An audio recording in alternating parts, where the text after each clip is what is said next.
Oh, hi there, welcome to our new video. This is part 2 of our 3-part series looking into digital file formats, and this week we turn our attention to PDF files. But first up, a correction.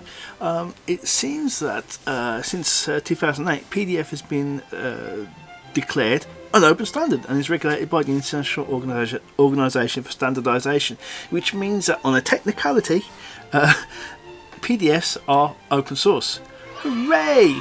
Now this is actually quite good. It means there's lots of PDF libraries, which means that we can do all kinds of cool things with PDFs. We can rotate all the pages, we can merge multiple PDF files together, we can extract resources, we can add metadata to it. Lots of useful things, and the libraries to do that are free and they're open source. This is great. I do have concerns that pre-2008 files may contain things that we can't access via the now open libraries. That's something to consider, not really a big problem. But let's talk about PDF files, shall we? Okay, so PDF files, they can be made on pretty much any format. Now you're going to require some kind of desktop publishing type software, or if you've got the time and the inclination, you can write literally some batch files that will compile a set of images, for example, into a PDF file. Now, this does mean that we can support things like text, vectors and raster components. So you could put together a page in something like, say, InDesign. So you'd have your artwork, your speech bubbles would be vectors, your text would be vectors or text objects, and that means that you could then on the fly change the contents of a speech balloon, so you could say make a localized version of a PDF file. Now I have security concerns with PDF files, mainly because you can put buttons or embed links into PDF files and also do things like run macros.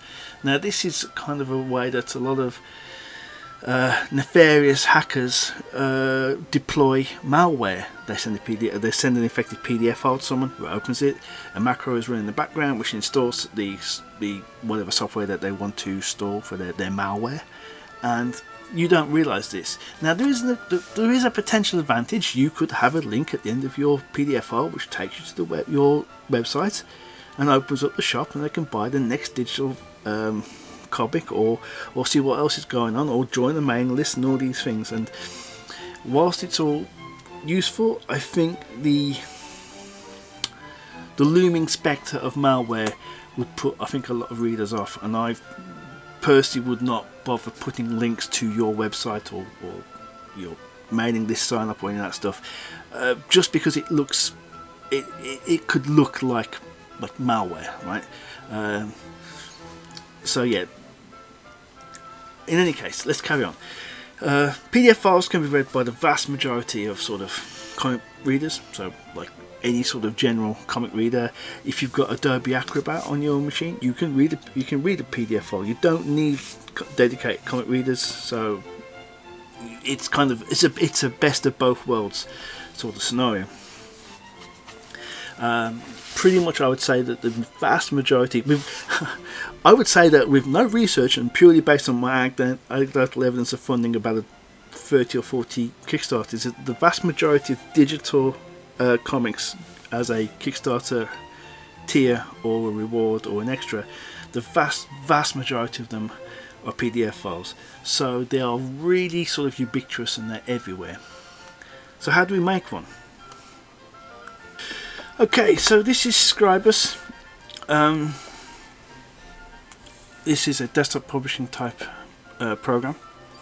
It's set up for A4 pages because this is the digital work in progress file for Windbreaker. So this is the new project that we're working on. We have a placeholder for the outside front cover. I'm just going to zoom out a little bit. And we have one for the inside front cover, and then we start our story. So all I've done here is literally created an image, made it full screen, dropped my the actual link to the actual image itself in there, and we've basically made a whole bunch of them, right? So some pages here, you've seen a few pages here. Once we're happy, we then have the option to export to PDF file, and we can specify where it's going to go to, we can specify all the pages, the compatibility, so which particular version. It defaults to 1.4, which will keep that. Resolution for the graphics is 300 dots per inch, that's print res. You will have a massive file, and you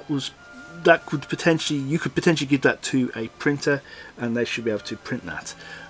I print through Mixam, so I use separate pages, but Mixam will also take PDF files. But I recommend if you're making a PDF file for like a digital comic, this is far too big. You end up with a massive file, and most like distributions or platforms won't go for it. And also, if you're a punter and you're trying to download a file and it's going to take hours and hours and hours to download, you're not going to be wanting that. So I usually drop this down to something like 200 dots per inch. It still reads great because screen res is what, 96 dots or something like this. It's still high detailed, but the file is small enough that you can comfortably upload it to something like Gumroad or even like ComicHaus, and you know, it's not a massive undertaking to download a file. So once you've done that, you can sort of make a PDF file, and I mean, for example, this will just go, yeah, it's going to make it for us. There's 32 pages in this book. This book is 28 pages, but there's also 4 pages front and back cover, so 32 pages. Now, we should probably talk about double page spreads, because you want to treat the double page spread as a separate page. So instead of, you can set up different pages in Scriber, so you can have a A4 page, but you can also have an A4 double page spread, which is twice the width. And I would do that if you've got a double page spread. Make a dedicated double page spread page type, put the graphic in there, same as before. Ultimately, I believe that I don't really use double page spreads, but I believe that when you actually then look at that document in PDF file, you will get a double page, which means you then have to sort of navigate around the page yourself. Let's take a second. I can show you another recent one. This is from Space Crash. I believe it's episode 5, issue 5. Okay, so this is Space Crash issue 5, and you can see we have like a print border there. And here, what I've done is I've essentially just offset each drawing ever so slightly, so that it fits within the page template. And here, all I'm literally doing is taking the graphics I've already made and stick them in here. Now, a Scriber's file is human readable, so you can potentially set up one file and do a search replace and swap the graphics out for a different book. I don't know if you can do that in InDesign, but there's an option here. One thing I could have done, or one thing we could do, if it actually was dialogue, we could keep the dialogue balloons, or we could actually make new ones using vector shapes. So we've got some shapes here. There's a shape there. We can have, you know,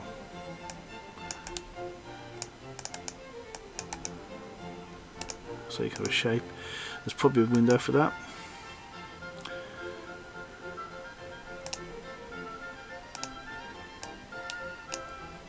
Oops. So anyway, you can make some shapes, you can put a text box in there, put some text in, and now this becomes something a bit more flexible. If you really wanted to, I suppose you could do your gutters as well in Scribus or InDesign, and then export out to a PDF file as before. Right, let's take a look at a PDF in the wild then, shall we? Okay, so very quickly, I'm just going to quickly show you the same PDF file on tablet and on phone. Yeah, it's the same. Obviously, slightly better reading experience on a larger tablet, but this is an older tablet, so it might take a while for it to load things up. So there we go. Anyway, I hope you find that interesting. I hope you find making PDF files easy. If you do, like, comment, share, subscribe. Let me know how you get on making some PDF files. Join us next week for the final of this 3-part series, when we'll be looking at EPUB files, which should be interesting. like I say, like, comment, share, subscribe. We'll see you in the next video. Take care, everyone. See you later. Alright, bye now.